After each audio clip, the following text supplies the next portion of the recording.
내 영혼아 여호와를 송축하라. 내 속에 있는 것들아 다 그 성호를 송축하라. 내 영혼아 여호와를 송축하며 그 모든 은택을 잊지 말지어다. 하나님 아버지, 은혜만만이나 감사드립니다. 하늘이 높아지고 날씨가 선선하고 오곡백과가 여물어가며 참으로 풍성한 마음이 저들 곁에 다가왔습니다. 9월 두 번째 주일 주님 앞에 드리는 이 예배가 주님이 받으시는 그 예배가 되게 하옵시고, 참으로 은혜 받고 하나님 앞에 충만했던 그 시간이 오늘 우리의 이 시간 되게 해 주옵소서. 예수님의 이름으로 간절히 기도드리옵나이다. 아멘.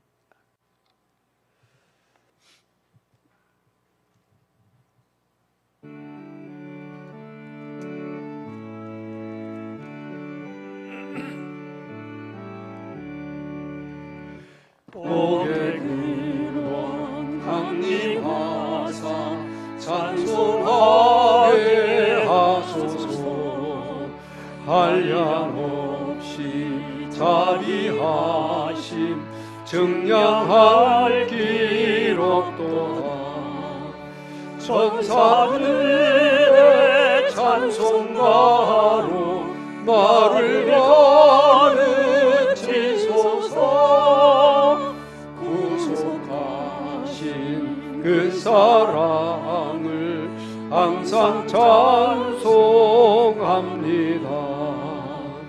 주의 크신 도움받아 이때까지 왔으니 이와 같이 천국에도 이르기를 바라네.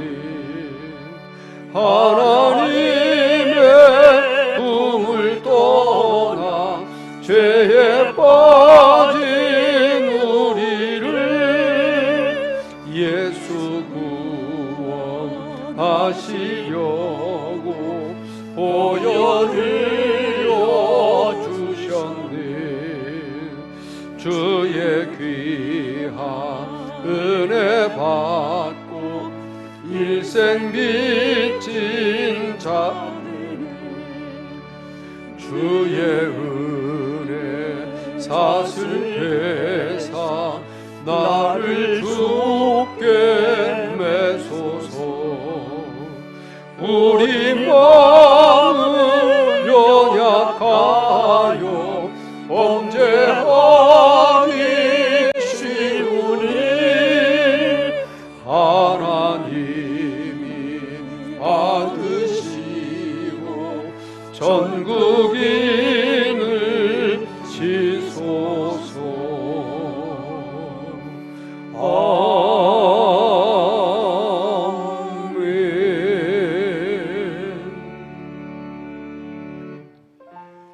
우리 다 같이 참회하며 우리 주님 앞에 간절한 마음으로 회개하며 기도하겠습니다. 함께 기도합니다.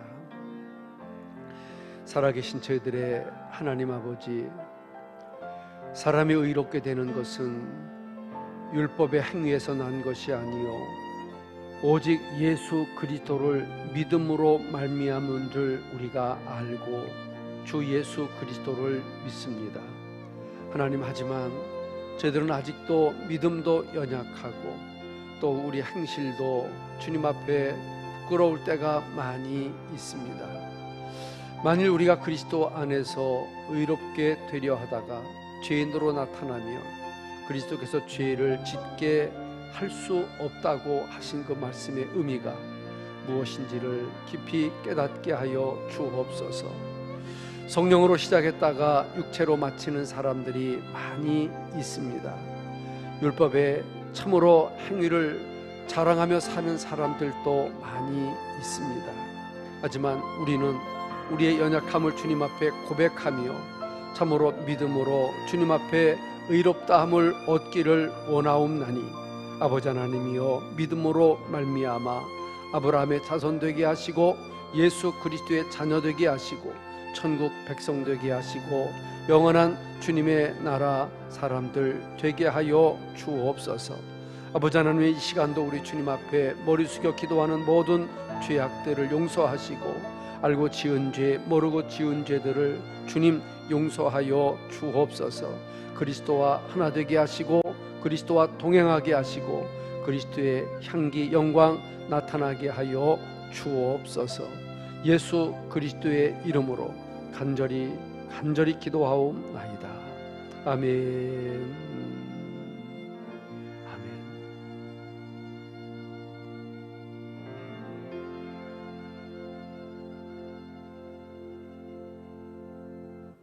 누구든지 그리스도와 합하여 세례를 받은 자는 그리스도로 옷 입었느니라. 예수 그리스도의 이름으로 참회하며 기도드리옵나이다. 아멘.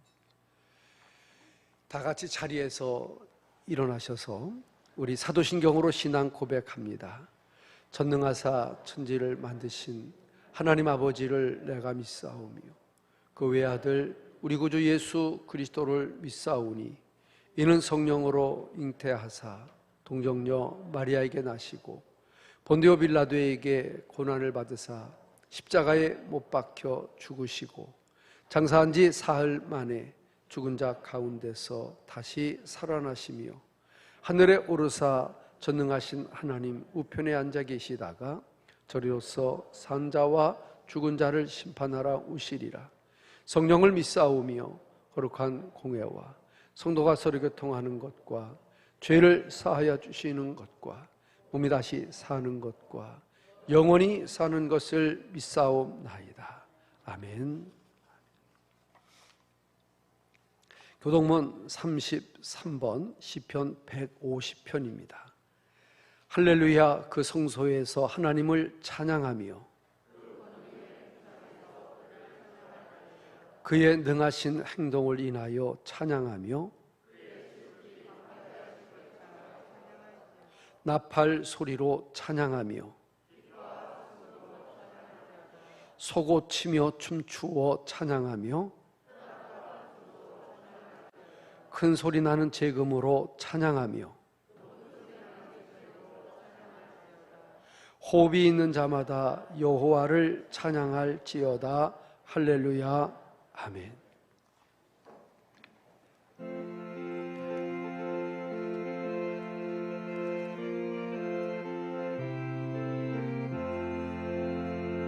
마음에 가득한 의심을 깨치고 지극히 화평한 마음으로 찬송을 부르는 어린 양 예수의 그 피로 속죄함 얻었네. 속죄함 주 예수 내 죄를 속했네. 할렐루야 소리를 합하여 함께 찬송하세. 그 피로 속죄함 얻었네. 금이나 은같이 없어질 보배로 속죄함 받은 것 아니요. 거룩한 하나님 어린 양 예수의 그 피로 속죄함 얻었네. 속죄함 주 예수 내 죄를 속했네. 할렐루야 소리를 합하여 함께 찬송하세. 그 피로 속죄함 얻었네. 나 같은 죄인이 용서함 받아서 주 앞에 옳다함 얻음은 확실히 믿기는 어린 양 예수의 그 피로 속죄함 얻었네. 속죄함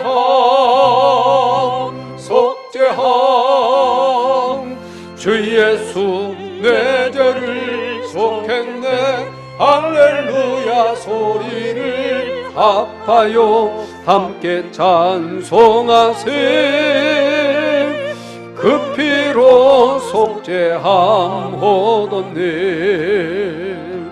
거룩한 천국에 올라간 후에도 죄속한 은혜의 찬송을 기쁘게 부르는 어린 양 예수의 그 피로 속죄함 얻었네. 속죄함 속죄함 주 예수 내 죄를 속했네. 할렐루야 소리를 합하여 함께 찬송하세. 그 피로 속죄함 얻었네.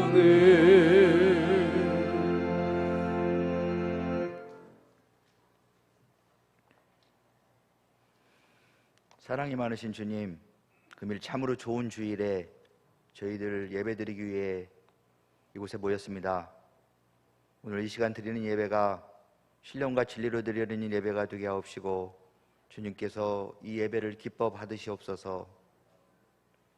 이제 계절은 9월 중순, 여름이 가고 가을이 왔지만 올 가을은 장마라 불릴 정도로 비 오는 날이 많습니다.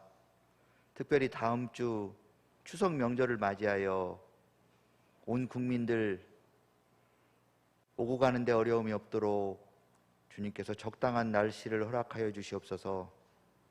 주님, 긴 기간 동안에 코로나 전염병으로 힘들게 하루하루를 보내고 있는 이 나라 국민들 명절 동안이라도 편안히 지낼 수 있도록 주님께서 위로하여 주시옵소서. 나라를 위해서 기도합니다. 코로나 백신 접종이 원활히 잘 이루어지게 하옵소서. 백신을 맞고 있는 국민들 큰 부작용 없이 이겨나가도록, 면역성이 생겨서 코로나 전염병이 잘 극복되도록 주님께서 저희들을 지켜주시옵소서.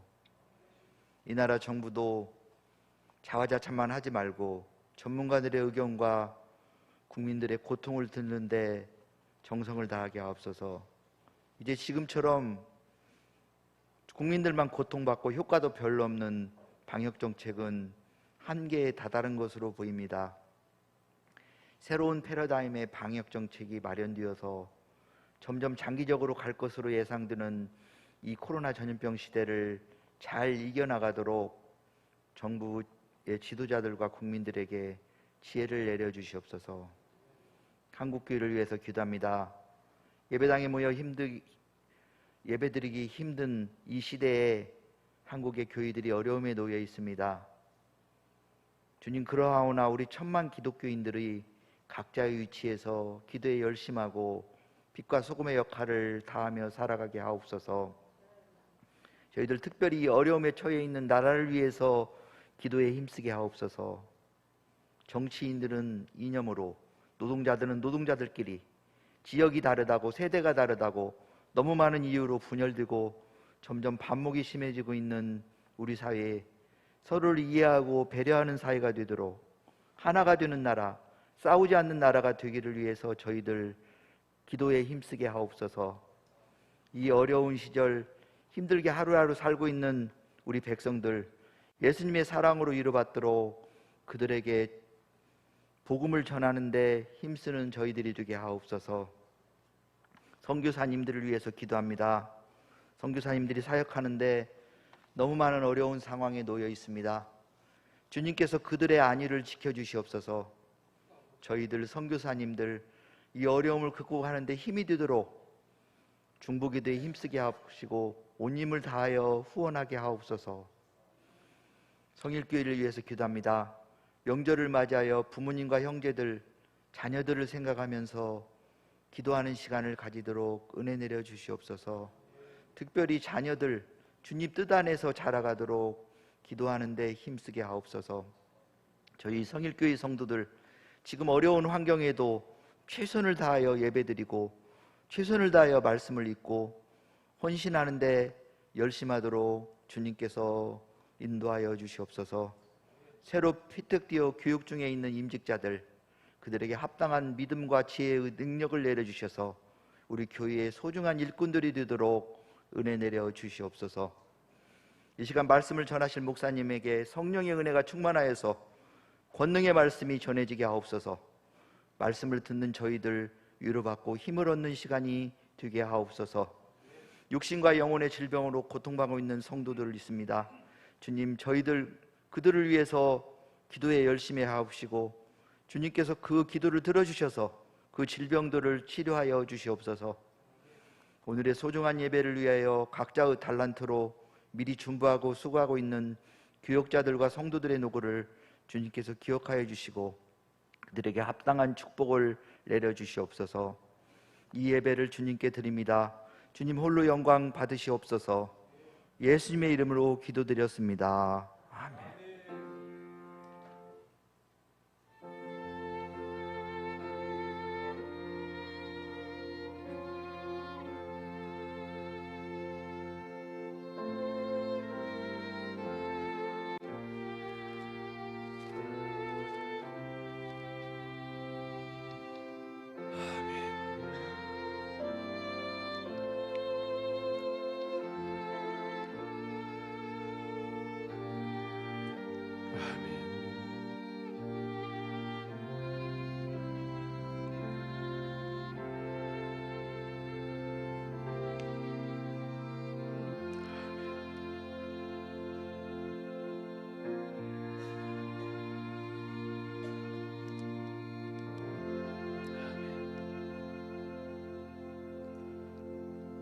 아멘. 하나님 말씀을 같이 보겠습니다. 하나님 말씀은 베드로 후서 1장 3절로 7절입니다. 베드로 후서 1장 3절로 7절 말씀을 교독하겠습니다. 찾으신 분 아멘. 베드로 후서 1장 3절로 7절입니다. 그의 신기한 능력으로 생명과 경건에 속한 모든 것을 우리에게 주셨으니 이는 자기의 영광과 덕으로서 우리를 부르신 자를 알므로 말미암음이라. 이로써 그 보배롭고 지극히 큰 약속을 우리에게 주사 이 약속으로 말미암아 너희로 정욕을 인하여 세상에서 썩어질 것을 피하여 신의 성품에 참여하는 자가 되게 하려 하셨습니다. 이러므로 너희가 더욱 힘써 너의 믿음의 덕의 지식을, 지식의 절제를, 절제의 인내를, 인내의 경건을, 경건의 형제 우애를, 형제 우애의 사랑을 공급하라. 아멘. 드린 예물을 봉헌하겠습니다. 믿음으로 드리는 예물을 주님은 기뻐하십니다.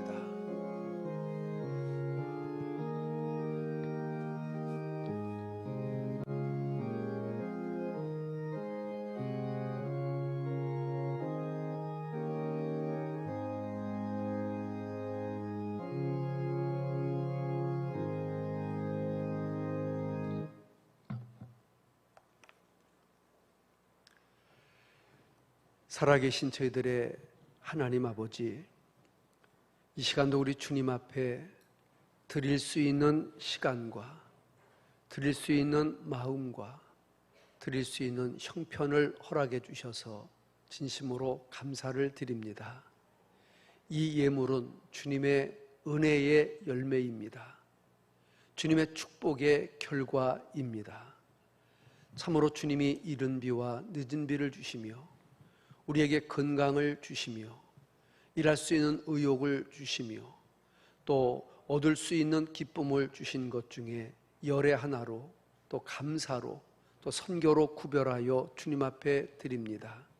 하나님 아버지, 양은 제각금이지만 이 물질 속에 농축되어 있는 믿음은 하나이오니 주님께서 기쁘게 받아 주옵소서. 특별히 이 예물이 하나님의 나라를 위하여 쓰여지게 하여 주옵시고 참으로 귀한 생명 구원을 위하여 사용되게 하옵시며 참으로 선교지의 아름다운 물질로 하나님께 역사되게 하여 주옵소서.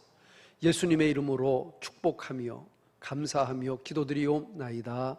아멘.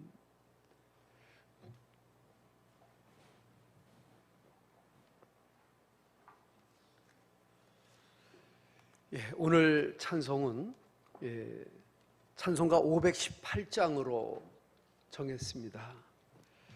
신자되기 원합니다. 진심으로 사랑하기 원합니다. 거룩하기 원합니다. 예수 닮기 원합니다. 오늘 말씀이 신의 성품에 참여하는 자라고 하는 말씀입니다. 믿음의 덕의 지식의 절제의 인내의 경건의 형제 우애의 사랑을 공급하라 이래 되어 있는데 오늘 찬송이 가장 근접한 찬송 같아서 이 찬양을 선곡했습니다. 우리 다 같이 자리에서 일어나셔서 찬양 드립니다.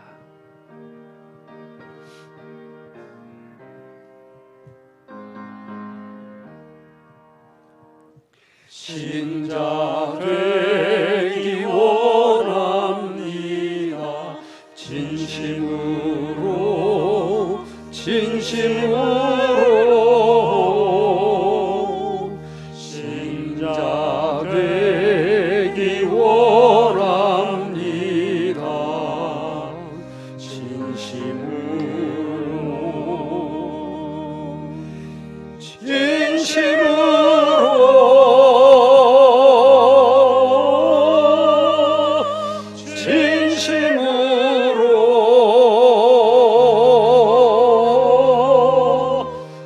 신자 되기 원합니다. 진심으로 사랑하기 원합니다. 진심으로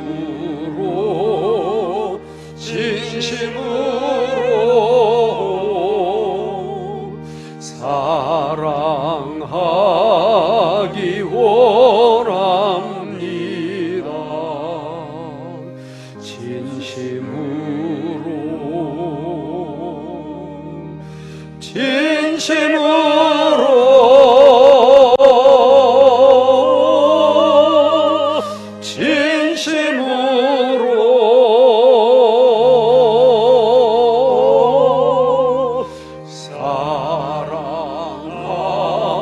사랑하기 원합니다. 진심으로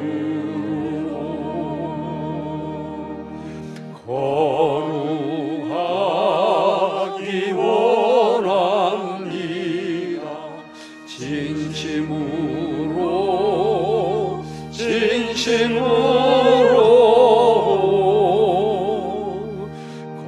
거룩하기 원합니다.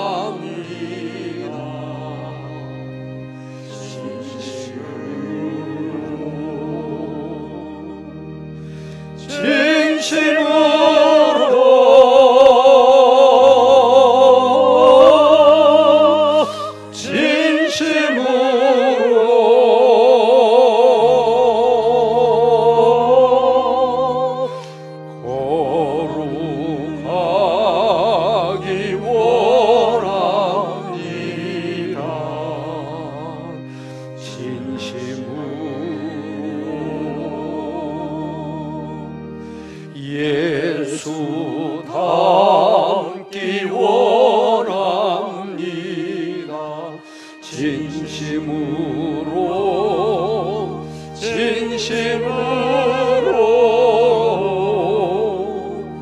예수 닮기 원합니다. 진심으로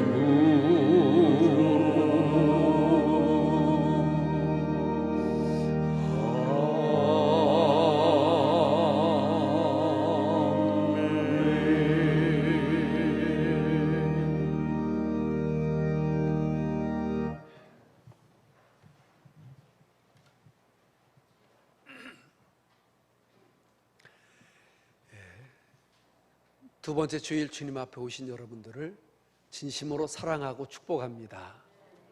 할렐루야. 우리 옆에 계신 분들 한번 오늘 이렇게 한번 인사하겠습니다. 예수 닮고 싶습니다.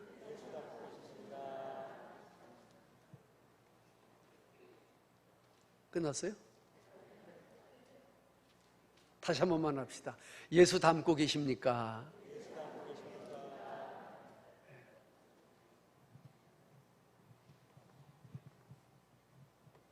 한 번 더 하실까요? 진짜입니다. 아니면 하지 마시고요. 기문을 하세요. 예수 많이 닮으셨군요. 이렇게.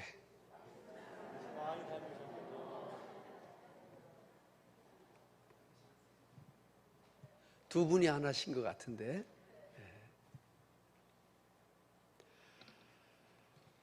사랑하는 성도 여러분, 무엇이 보배라고 했습니까? 예수님이 보배이십니다.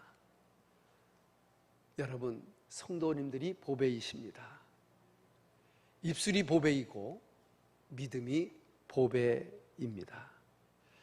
이 보배로운 믿음을 가진 사람들에게 주님이 주시는 특별한 은혜가 있습니다. 첫째는 은혜와 평강의 믿음을 주시고, 두 번째는 신기한 능력을 경험하게 하십니다.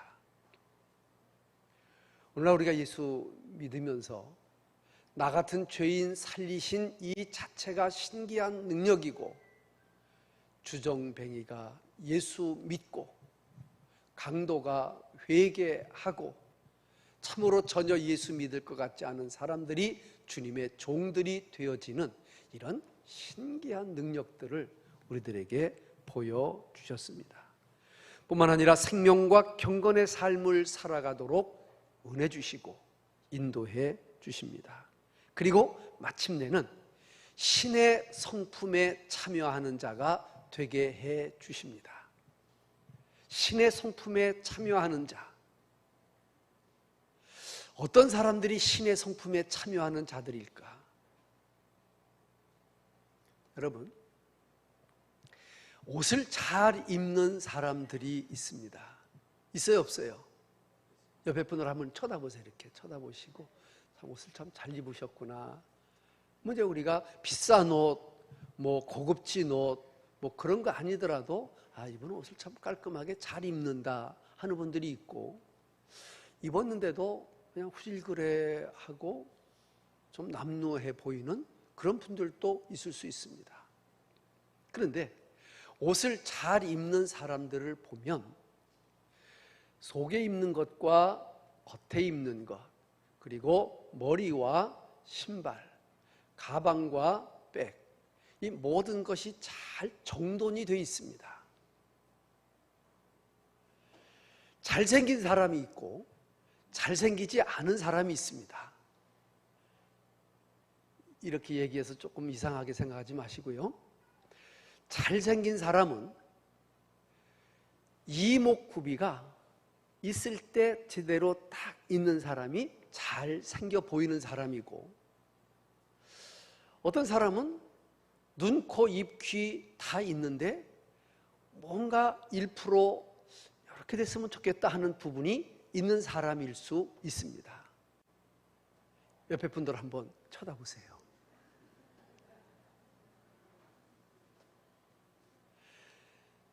어느 분이 그랬다 그래요. 아니, 성일교회는 왜 이렇게 미남 미녀들이 많으시냐고. 그 아멘 해야 되는지 안 해야 되는지는 모르지만 성일교회에 정말 미남 미녀들이 많으시다고. 그래서 제가 그랬습니다. 얼굴만 미남 미녀가 아니고 믿음은 더 귀하고 예쁘다고. 이런 데 아멘 하면 그냥 내게 되는 줄로 믿습니다. 그래서 우리가 잘생겼다, 참 미남이다, 미녀다 하는 것은 참으로 그 어떤 얼굴과 몸매의 규격과 균형이 잘 맞춰지는 사람들이라고 표현할 수 있습니다. 그런데 옷을 잘 못 입어도 괜찮습니다. 그리고 이목구비가 조금 삐뚤어지면 어떻습니까? 더 중요한 것은 우리 믿음의 차림새, 우리 믿음의 이목구비가 잘 갖춰주시는 여러분들이 되시기를 축복합니다. 어떤 하나에만 특출한 것이 아니라 오늘 성경에 나오는 8가지 신앙의 덕목, 신의 성품에 참여하는 8가지가 균형 있게 잘 맞춰지는 그 사람 되시기를 바랍니다. 어떤 사람은 믿음은 좋은데 성질이 안 좋아. 어떤 사람은 믿음은 좋은데 성격이 아주 좋아. 어떤 사람은 불같아서 참지를 못하고, 어떤 사람들은 또 사람들을 돌보지도 않고 자기만 나서려고 하는 이런 균형 안 잡힌 그런 신앙이 아니라, 우리들은 오늘 신의 성품에 참여하는 성격이 어떠한 것인가를 한번 말씀을 살펴보면서 내가 바로 그런 균형 있는 신의 성품에 참여하는 사람이 되어야 되겠다라고 하는 그런 도전과 결단의 시간이 되시기를 주님의 이름으로 축복합니다. 우리는 신의 성품에 참여하는 자들입니다. 그런데 그것이 그냥 되어지는 일은 아닌 것 같습니다. 성경에 보니까 2번씩이나 더욱 힘써라고 하는 말이 있습니다. 5절을 한번 읽어보실까요? 5절 성경을 보십시다. 5절 시작. 이러므로 너희가 더욱 힘써. 예, 됐습니다. 10절을 한 번만 읽어보겠습니다. 10절 시작. 그러므로 형제들아 더욱 힘써. 예, 됐습니다. 어떻게 하라고요? 더욱 힘써. 농부가 열매를 얻으려면은 힘쓰지 않고는 안 됩니다. 학생이 좋은 성적을 얻으려고 하면은 힘쓰지 않으면 안 됩니다. 목사가 좋은 설교를 성도들에게 선포하기 위해서는 기도하고 말씀을 연구하는 힘씀이 없으면 안 되더라고요. 밥하는 사람들은 5년, 10년 하면 밥이 그냥 되는 것 같고, 빨래하는 사람들은 5년, 10년 하면 빨래가 그냥 되는 것 같은데, 이 설교는 나이가 먹을수록 어떻게 이렇게 어려워지는지 모르겠어요. 그래서 더 힘을 써야 되고 더 애를 써야 되는데, 어쨌든 힘쓰고 애써서 되지 않는 일들은 이 땅 위에 없는 것 같습니다. 여기서 더욱 힘써는 너의 모든 정성과 노력을 다하라는 그런 의미도 포함이 되어 있습니다. 그러므로 믿음의 성장은 자동적으로 거저되는 것이 아닙니다. 가만히 있어서 되는 것이 아니라 우리의 영적인 노력이 필요하다고 하는 의미입니다. 우리가 한번 은혜를 받았다고 해서 그 은혜가 평생 가는 것도 아니고, 교회를 한번 나왔다 그래서 모든 것이 다 이루어지는 것이 아닌 것처럼 참으로 힘써서 해야 되는데, 사도 바울은 디모데전서 4장 15절에서 이 사실을 이렇게 표현했습니다. 시작. 이 모든 일에 전심전력하여. 어떡하요? 전심전력. 전심전력이라고 하는 말을 예수님은 너희의 마음을 다하고 힘을 다하고 뜻을 다하여서 하라고 하셨던 말씀이 있습니다. 여러분, 사도 바울은 전심전력하여 믿음으로 진보를 나타내라고 했고, 베드로는 더욱 힘써 하나님 앞에 신앙으로 나아가라고 말씀한 이 말씀은 어떤 것일까요? 첫째, 믿음입니다. 믿음. 신앙생활을 철저하게 믿음으로 시작해야 합니다. 신앙생활은 철저하게 믿음을 근거로 해야 됩니다. 저는 계집도 하나 져보지 못한 사람이었는데, 하나님이 성일교회로 보내시고 여러분들과 함께 여러 채의 집을 만들었습니다. 그런데 집을 짓는데 중요한 여러 가지 요소들이 있습니다. 첫째는 집을 지을 땅이 중요하겠죠. 그 땅에다가 설계가 중요합니다. 일하는 일꾼들이 중요합니다. 자재가 중요합니다. 날씨가 중요합니다. 그런데 어쨌든 이런 여러 가지 조건을 고려해서 집을 짓는데 가장 중요한 게 기초인 것 같습니다. 기초가 부실하면 그 집이 오래 갈 수가 없습니다. 기초가 튼튼하면 그 집이 오래 갈 수 있습니다. 우리들이 예전에 지었던 집은 토담집이었습니다. 오래 갈 수가 없었습니다. 콘크리트가 철근이 개발이 됐습니다. 그래서 줄 기초라 그래가지고 밑에만 이렇게 하고 집을 졌는데 40-50년 가기가 굉장히 어려웠습니다. 그때 사람들이 통기소라고 하는 말을 써가면서 100평이면 100평 전체를 두껍게 이제 기초를 해서 그 위에다가 뼈대를 올리든지 옹벽을 올려가지고 지붕까지 만들어 놓는 집을 지었는데, 이런 집은 제가 생각할 때 100년, 200년이 가도 견딜 수 있는 집이다, 이렇게 생각이 되어집니다. 어쨌든 가장 중요한 게 집 짓는데 기초인 것처럼 우리 주님의 성품에 참여하는데 가장 중요한 게 무엇일까? 따라합시다. 믿음. 무엇이라고요? 믿음입니다. 성도의 모든 삶은 믿음에 기초하고 있습니다. 믿음은 인간이 만들어낸 작품이 아닙니다. 내가 믿고 싶어서 믿고 내가 생각해서 믿는 것이 아니라 믿음은 하나님의 선물이라고 에베소서 2장 8절은 우리에게 말합니다. 믿음은 하나님께로 난 선물이라고 말했습니다. 이 믿음을 받아야 우리는 비로소 하나님과 교제할 수 있고 하나님을 기쁘시게 할 수 있는 겁니다. 히브리서 11장 6절은 우리가 너무나 잘 아는 말씀인데 다시 한번 읽어봅니다. 시작. 믿음이 없이는 기쁘시게 못하나니 하나님께 나아가는 자는 반드시 그가 계신 것과 또한 그가 자기를 찾는 자들에게 상 주시는 이심을 믿어야 할지니라. 믿음이 없이는 하나님께 나아갈 수도 없어요. 믿음이 없이는 하나님을 기쁘시게 할 수도 없습니다. 그 믿음의 근본이 무엇이냐? 그 근본은 하나님은 살아계신 하나님이라고 믿는 게 믿음이고, 그 앞에 나아가면은 우리 죄를 용서해 주시고 우리를 구원으로 인도하시는 상 주시는 이심을 믿는 게 믿음인 줄로 기억하시기를 축복합니다. 예수님을 십자가에 죽이시기까지 우리를 사랑하시고 죽음에서 죄악에서 건져주신 하나님을 인정하고 그분을 아바 아버지라 부르고 그분을 나의 주님이라고 믿고 나가는 이 믿음이 바로 하나님의 선물이고 우리의 기초가 되는 믿음인 것입니다. 우리는 이 믿음을 통하여 의롭다함을 받고 하나님의 자녀가 되고 하나님의 성품에 참여하는 자가 되어지는 것입니다. 하나님이 주시는 이 믿음으로 멋진 그리고 은혜로운 그리고 감격적인 신앙생활의 주인공들이 다 되시기를 주의 이름으로 축복합니다. 첫째는 믿음이었습니다. 둘째는 믿음의 덕을 공급하라 그랬습니다. 따라합시다. 믿음의 덕을. 믿음이 있는 분들이 있는데 참으로 자기만 알아. 내가 기준이고 나처럼 해야 되고 상대방에 대하여 융통하지 못하고 넉넉하지 못하고 이해하지 못하는 그런 분들이 가중에 있습니다.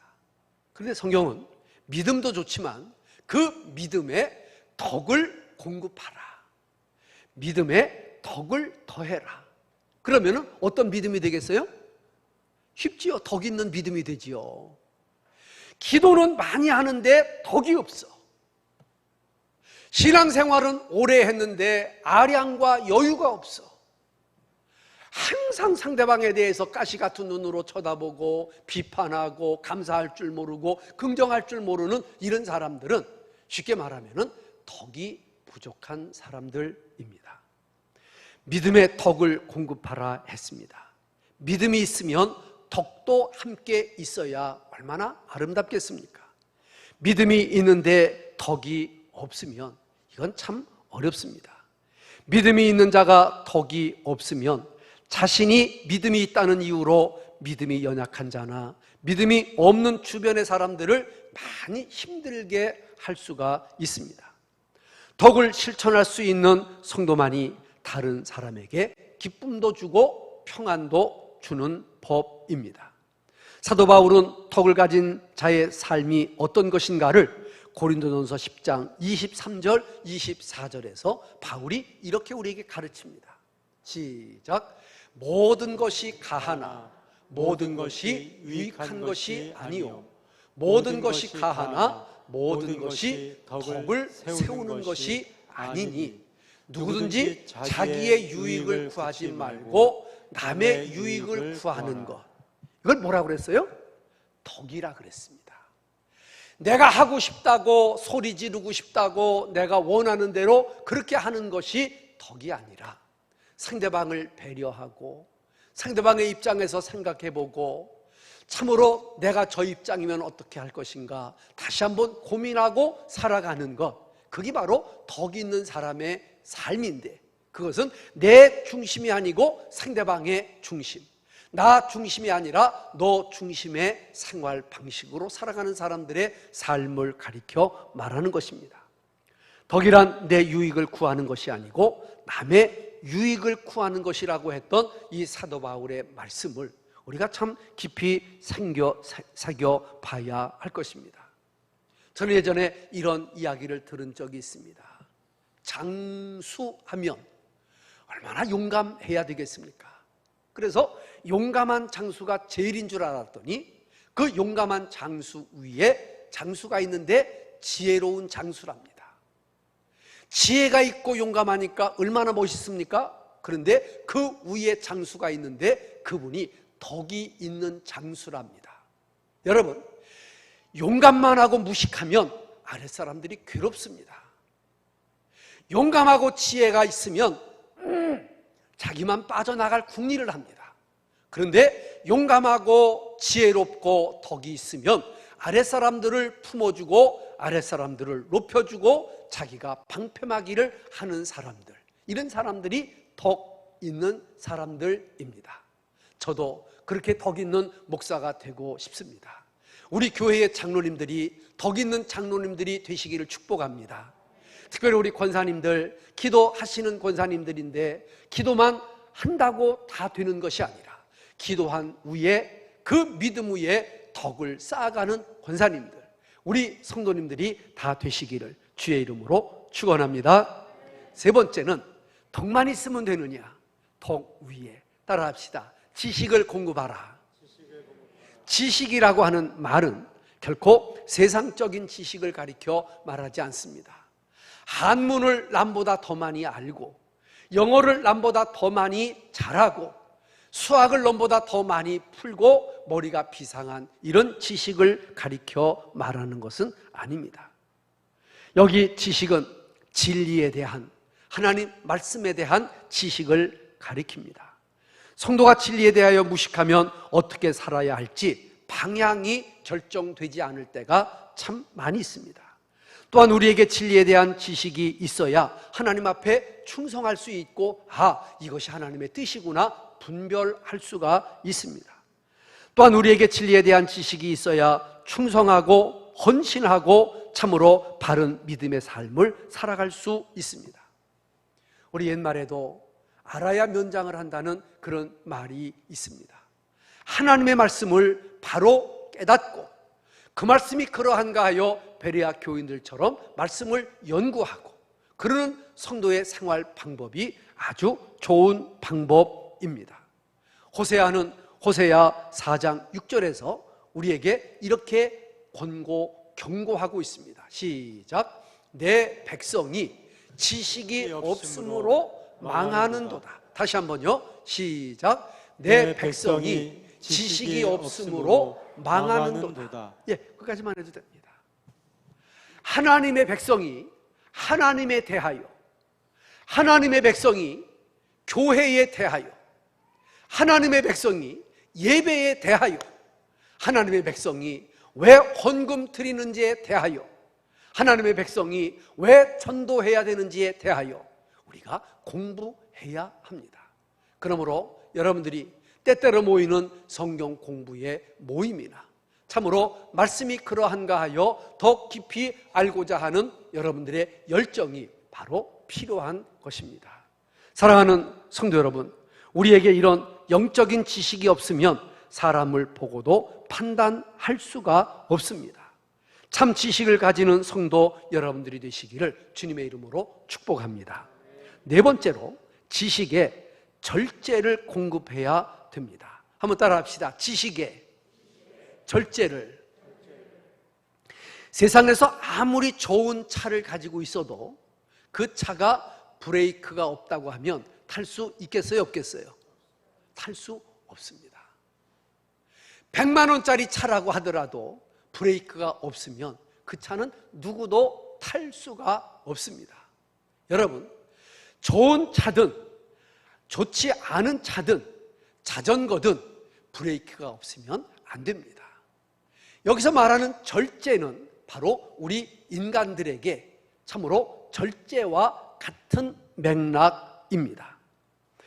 신앙이 좋다고 칭찬을 받는 성도라 할지라도 절제하는 능력이 없으면 자신에게는 치명적인 상처가, 그리고 상대방에게는 더 치명적인 아픔을 줄 수 있다고 하는 것입니다.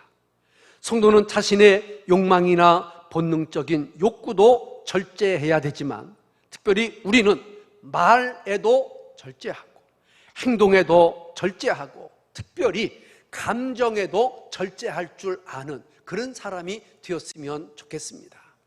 여러분 어떻습니까? 화가 나고 기분 나쁘면 그게 얼굴로 팍 오는 사람이 있고, 어떤 사람은 그것을 절제하면서 힘쓰고 애쓰고 오랜 시간이지만 그거를 풀고 해결하는 사람들이 있습니다. 어떤 사람들은 성질이 나면 그 성질을 빠르르 해가지고 다 쏟아내버리고는 자기는 뒤끝이 없다고 그러는데, 절제하지 못하고 내뿜는 그것 때문에 상대방이 죽기도 하고 상처를 받기도 하고 갖은 병에 걸리기도 한다는 사실을 여러분들은 꼭 기억하셔야 됩니다. 이거는 대인 관계뿐만 아니라 제가 살아보니까 부부 관계에서도, 부모와 자식 관계에서도, 가장 친한 친구의 관계에서도 참으로 절제라고 하는 것이 필요하다고 하는 것을 얼마나 많이 느끼는지 모릅니다. 차라리 말하는 것보다 말하지 않는 것이 좋을 때가 많습니다. 풀어버릴 때보다 참고 있을 때가 더 유익한 적이 많이 있습니다. 사랑하는 성도 여러분, 그러므로 우리는 행동도 감정도 말도 어떤 본능적인 욕구도 절제가 되어야 할 것입니다. 심지어는 우리가 먹는 것도 그렇잖아요. 먹는 것도 절제하지 못하고 먹으면 어떻게 됩니까? 강아지들을 보니까 그냥 막 먹는 강아지들은 짜구라는 게 나더라고요. 짜구. 아세요? 짜구? 강아지가 그냥 너무 배가 부르니까 막 걷지를 못해가지고 막 강아지가 이렇게 뒤뚱뒤뚱 걷는 걸 봤어요. 사람도 먹는 것도 절제해야 되고, 말하는 것도 절제해야 되고, 행동하는 것도 절제해야 되고, 특별히 우리의 감정을 절제해야 되겠구나. 절제에 승리하는 여러분들이 되시기를 주의 이름으로 축복합니다. 잠언성경 16장 32절에서는 그 절제의 그 은혜를 이렇게 표현합니다. 시작. 노하기를 더디하는 자는 용사보다 낫고 자기의 마음을 다스리는 자는 성을 빼앗는 자보다 나으니라. 아멘. 여러분, 여러분들이 용사보다 낫는 방법이 있습니다. 장수보다 낫는 방법이 있습니다. 그것은 노하기를 더디하고 자기 마음을 다스리는 사람들은 이 세상의 어떤 장수보다, 어떤 훌륭한 사람들보다 내가 더 위대해질 수 있다고 하는 것은 바로 노하기를 더디하고 내 마음을 다스리는 사람이라고 믿고, 항상 여러분들은 지식에 절제가 더해지는 은혜가 있기를 주의 이름으로 축복합니다. 다섯 번째로는 절제에 인내를 공급하라 그랬습니다. 한번 따라 합시다. 인내합시다. 인내합시다. 인내는 굳게 버티는 지구력이라고 했습니다. 성경은 환난이 있지만 이 환난이 인내를 가져다 준다고 우리에게 말씀하고 있습니다.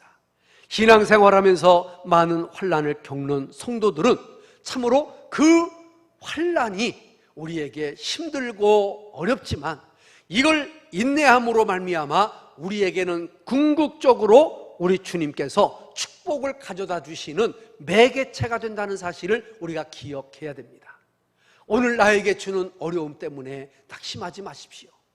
내가 살고 있는 심는 환난 때문에 여러분 포기하지 마십시오. 그것이 축복의 단초가 되고 축복의 근원이 되고 축복의 기회가 될 줄로 믿으시기를 주의 이름으로 축복합니다. 많은 사람들이 인내하지 못하고 쉽게 불평합니다. 원망을 터뜨리고 그리고 참으로 포기하고 맙니다. 성도는 참기 힘든 어려운 일 앞에서도 참으로 묵묵히 순종함으로 십자가를 지고 가는 심정으로 담대하게 나아가야 할 것입니다. 인내는 굳게 버티는 지구력이라고 말했습니다. 절제된 참으로 삶은 인내로 이어집니다. 모든 것이 다 변해도 하나님 말씀은 변치 않습니다. 주님을 향한 믿음을 가지고 주님이 말씀하실 때까지 주님의 인도하심을 기다리는 그러한 인내의 성도들이 다 되었으면 좋겠습니다.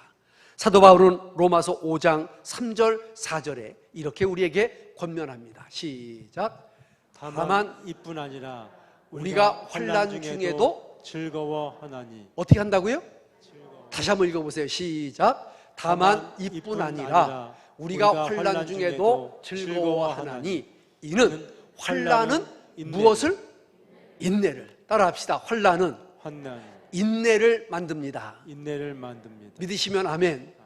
환난은 인내를 만듭니다. 인내는 연다는 소망을 이루게 만들어 가십니다. 그러므로 우리에게 있는 환난이 올 때 이것을 쉽게 포기하고 내쳐버리는 것이 아니라 인내할 때 끝까지 소망의 주인공이 되는 줄로 믿으시기를 바랍니다. 여섯 번째, 인내에 경건을 공급하라 그랬습니다. 따라합시다. 인내에 경건을. 경건은 단지 외모나 겉모습에서 보여지는 행동이나 분위기가 아니라 한순간 한순간을 하나님 앞에 살아가는 성도들의 태도입니다. 자, 주목해 보십시오. 이해가 되실지 몰라도 여러분들이 오늘 교회 오실 때 그냥 왔어요? 준비하고 왔어요? 그냥 오신 분들은 아무도 없습니다. 오늘 주일인데 어떤 분들은 어떤 바지를 입을까? 어떤 웃도리를 입을까? 머리를 어떻게 할까? 오늘은 어떤 가방을 들까? 심지어 어떤 분들은 까만 마스크를 쓸까? 하얀 마스크를 쓸까?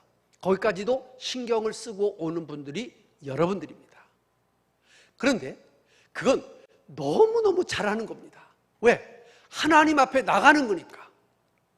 하나님 앞에 예배자로 서는 거니까. 하나님 앞에 우리가 드리는 시간이니까. 얼마나 멋진 시간입니까? 그런데 여러분들이 집을 떠나 예배를 드리고 집에 돌아가는 순간 옷 벗어 제끼고 성경 놓고 가방 놓고 막 입고 한 주간 동안 교회에 왔던 그 마음과 삶과 전혀 다르면 여러분들은 어쩌면 경건하지 않는 삶을 살아가는 사람들일 수 있습니다.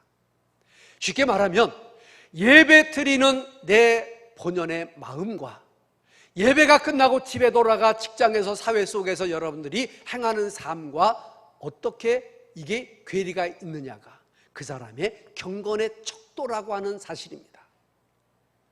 교회 갈 때의 마음과 세상에서의 마음이 같다면 여러분들은 경건한 사람입니다. 그러나 여러분들이 예배당에 갈 때의 마음과 세상에서의 삶이 하늘과 땅이라고 하면은 여러분들의 경건은 그만큼 공허한 것입니다. 그러나 여러분들이 경건하게 살려고 애를 쓰다가 못 미치는 것은 참으로 어쩔 수 없는 것이지만 이것이 천지 차이가 된다고 하면은 이것은 경건하지 않은 것입니다. 한 가지 이런 예를 들어보겠습니다. 우리나라의 목사님들은 주일날 설교하실 때 99.9%는 다 양복을 입고 넥타이를 매십니다. 제가 넥타이 안 매고 여기 올라온 적 있습니까? 없습니까? 없습니다. 그런데 미국에 있는 교회를 제가 여러 번 가봤는데 미국에 계신 목사님들은 주일날 낮 예배에 양복 입고 넥타이를 매지 않는 사람들이 99.9%입니다. 무슨 얘기인지 아시겠죠? 우리는 주일날 양복에 넥타이를 안 매고 이 자리에 올라오면 여러분들 자체가 목사님 왜 그래? 그렇게 생각을 하십니다. 그런데 미국 교인들은 목사님이 이렇게 양복 입고 넥타이를 매고 가면 목사님 오늘 왜 그래? 이렇게 얘기합니다. 무엇의 차이일까? 제가 연구해 봤습니다.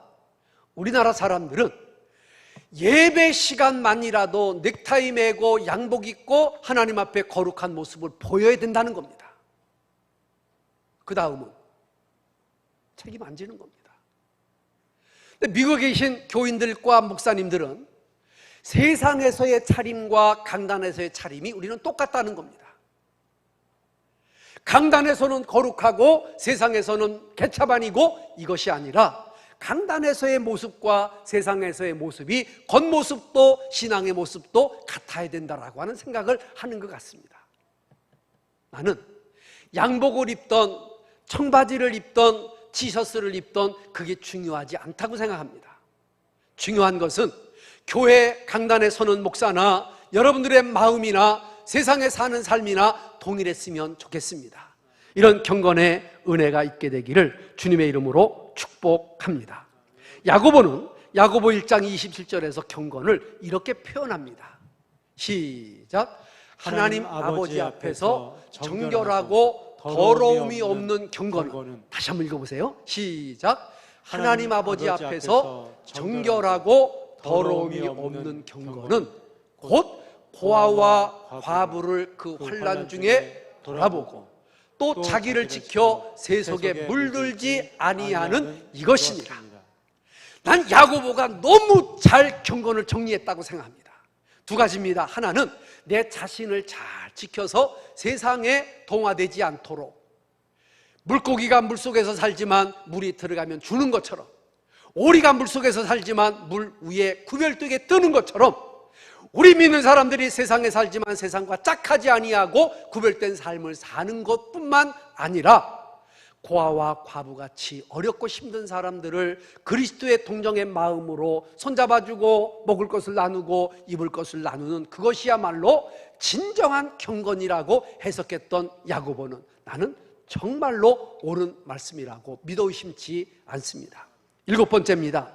경건의 형제 우애를 공급하라 했습니다. 여러분, 하나님을 사랑하면서 형제를 사랑하지 못하고 교인을 사랑하지 못하고 세상을 사랑하지 못하는 것은 어불성설입니다. 마지막입니다. 형제 우애에 사랑을 공급하라 그랬습니다. 따라합시다. 사랑을 고린도전서 13장 13절입니다. 마지막입니다. 시작. 그런즉 믿음, 소망, 사랑 이 세 가지는 항상 있을 것인데 그 중에 제일은 사랑이라. 무엇이라? 사랑이라. 사랑. 그래서 저는 사랑을 이렇게 결론하고 싶습니다. 사랑은 집으로 말하면은 지붕 같은 거야. 사람이 잘 때 이불 같은 거야. 우리 집에 울타리 같은 거야. 물건을 쌀 때 보자기 같은 거야. 그래서 사랑은 완성입니다. 여러분들에게 믿음도 있고 덕도 있고 지식, 절제, 인내, 경건, 형제, 우애가 있어도 사랑이 없으면 이것이 다 충구난방이지만 이 모든 것 위에 사랑으로 여러분들이 덮어 나가면 그 안에 있는 것들이 약하다 할지라도 귀하게 빛나고 은혜가 될 줄로 믿으시기를 축복합니다. 이와 같이 신의 성품에 참여하는 여러분들이 되어서 주님 만나시는 날 부끄럽지 않게 되시기를 주님의 이름으로 축원합니다. 할렐루야. 우리 찬송 한 장 드리겠습니다. 217장으로 찬송합니다. 주님의 뜻을 이루소서 고요한 중에 기다리니 진흙과 같은 날 빚으사 주님의 형상 만드소서. 주님의 뜻을 이루소서 고요한 중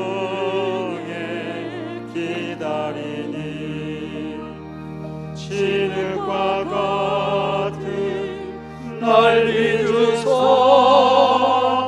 주님의 영상 만드소서. 주님의 뜻을 이루소서. 주님 발 앞에 엎드리니 나의 맘속을 살피시사 눈보라 이게 하옵소서. 주님의 뜻을 이루소서. 병들어 몸이 피곤할 때 권능의 손을 내게 펴사 새롭게 하여 주옵소서. 주님의 뜻을 이루소서. 온전히 나를 주장하사 주님과 함께 동거함을 만민이 알게 하옵소서.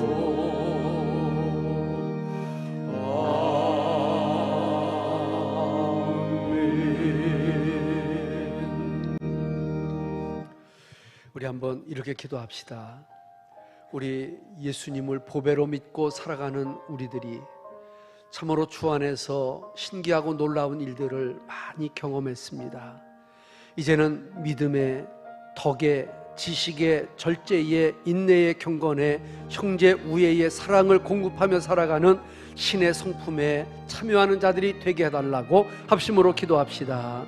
살아계신 저희들의 하나님 아버지 은혜를 감사합니다. 참으로 우리는 예수 그리스도에게 불림을 받은 자들입니다.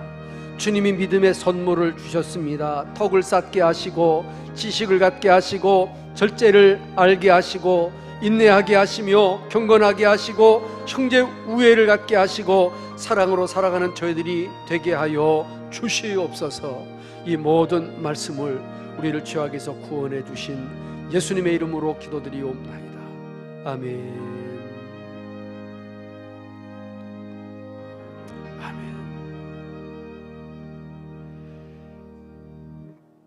살아계신 하나님 아버지, 하나님의 선물인 믿음을 받는 저희가 되게 하옵소서.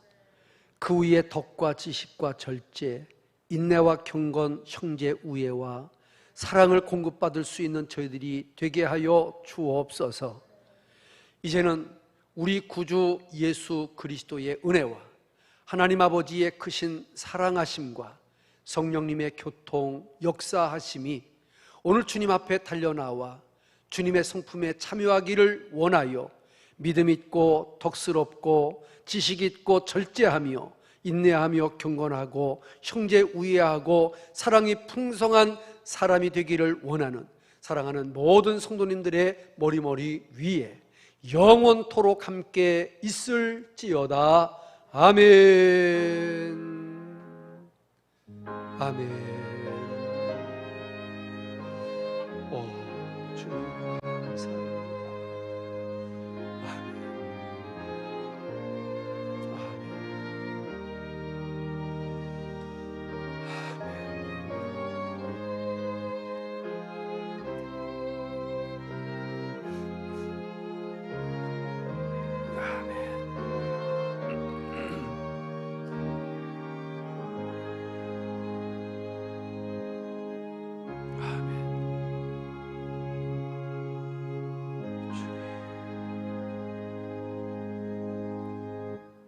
아멘. 예, 감사합니다. 광고 말씀드립니다. 오늘 함께 예배드린 모든 분들 주님의 이름으로 사랑하고 또 축복합니다. 또 유튜브로 드리는 모든 분들에게도 동일한 은혜가 함께 하시기를 바랍니다. 예, 9월은 성경 읽고 기도하고 예배 회복과 신앙 회복을 위하여 특별히 기도하는 시간 되시기를 바랍니다. 오늘 피택자 모임을 오후에 가지려고 했습니다만 여러 가지 일정상 다음으로 연기하도록 하겠습니다. 특별히 이제 다음 주일부터는 추석이 연휴가 시작됩니다. 그래서 19일 날이 주일인데 주일부터 22일까지 연휴가 계속되어집니다.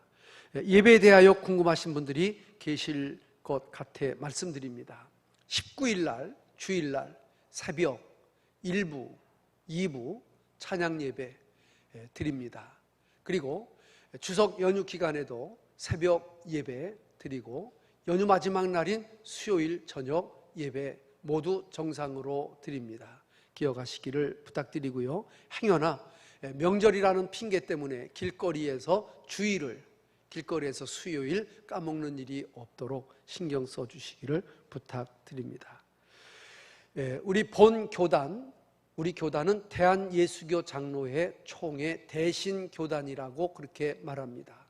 합동, 통합, 기장 이런 게 있는 것처럼 우리 교단은 대신교단입니다. 그런데 이번 코로나 전국에서 총회를 수도권에서 할 수가 없습니다. 그래서 피해서 서천 청소년 수련관까지 총회를 하기 위해서 총대원들이 내일 옵니다. 원래 총회는 한 400에서 한 500명 정도가 전국에서 모이고 적으면 2박 3일, 3박 4일을 하는데 미니 축소된 총회로 한 8, 90명의 이제 각 노회를 대표하는 노회장 분들과 상비 부서장, 현 임원, 신 임원 분들이 모여서 하루 동안에 모든 회무를 다 처리하고 밥도 안 먹고 잠도 안 자고 그리고 파회를 하게 되어집니다. 여러분들이 특별히 도우실 일은 없습니다. 뭘 대접하고 싶어도 회의 도중에 음식을 먹는 것이나 뭘 나누는 것조차가 안 되고 다만 한 가지 물만 병으로 갖고 가도록 되어 있습니다. 목사님들도 이렇게 철저하게 방역의 모범을 보이고 있다는 사실을 꼭 기억하시고, 그럼 저녁이 끝나고 식사를 어떻게 하시느냐? 식사비를 다 개인 지급해 드려서 가시다가 사 잡수시도록 그렇게 조치했습니다. 새벽기도에 힘써 주시기를 부탁드리고요. 그리고 이번 추석에 이제 우리 교회에 출석하시는 분들 가운데 75세 이상 되신 분들에게 자그마한 정성된 선물을 배달해 드릴 예정입니다. 지난번에 우리 당회에서 장로님들이 선하게 결정하셨고 이번 명절에 또 적용할 예정입니다. 한 가정에 하나씩이니까 부부가 나오셔도 하나, 혼자 나오셔도 하나 이렇게 이해해 주시기를 부탁드리고, 우리 요양원에 계신 분들에게는 지급되지 않습니다. 대신 요양원에 전달해서 같이 공용으로 나누실 수 있도록 그렇게 하겠습니다. 그리고 어제는 우리 배숙향 집사님의 가정에 결혼 대사가 있었습니다. 함께해 주신 여러분들에게 감사의 말씀 드리고요. 결혼식을 하고 왔는데 오후에 또 이 정순열 권사님께서 하나님의 부르심을 받으셨습니다. 그래서 결혼식장 가랴, 장례식장 가랴 어제 굉장히 마음으로 분주했습니다. 우리 정순열 권사님 85세가 되셨습니다. 참 오랫동안 몸이 약하셔서 투병하시고 요양하시고 하셨는데 끝내 이기지 못하고 돌아가셨습니다.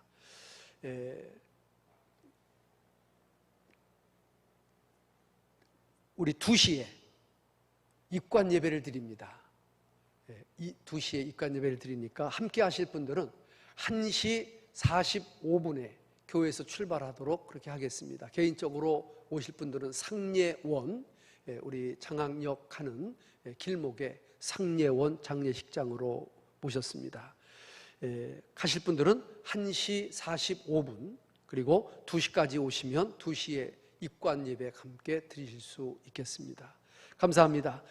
518장 우리 1절만 찬송을 같이 드리도록 하겠습니다. 그리고 예배를 필합니다.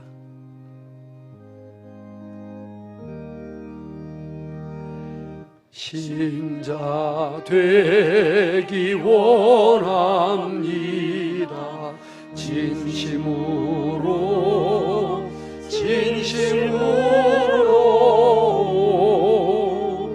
신자 되기 원합니다.